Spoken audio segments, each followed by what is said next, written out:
Meron ako sanang sasabihin sa inyo.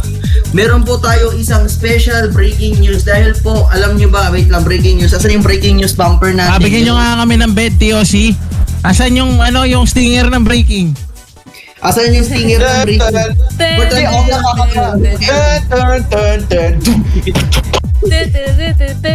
Bigyan nyo kami ng isang stinger ng breaking dyan. We are interrupting your regular programming to bring you this breaking news bulletin from News Radio Philippines. Ito, totoo talaga ito breaking news.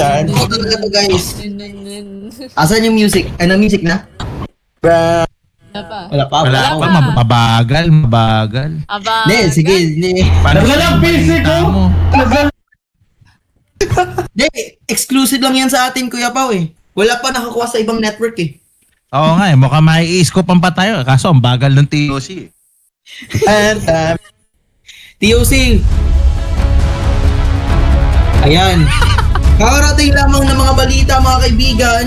Si J4 kanina po ay nagdulas.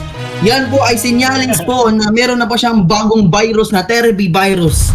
Live po na yun. Kung kita natin ang camera ni J4, Naka-alarm pa yung camera. Naka-alarm pa yung camera niya. May ABS-CBN HD pa sa tabi. Mga kaibigan, kanina, kita nyo kanina sa mga exclusive dito sa server na to, nadulas si J4. Nako po, J4 nadulas. Kaya live natin interview na yung gabi si Mr. J4. J4, bakit ka nadulas?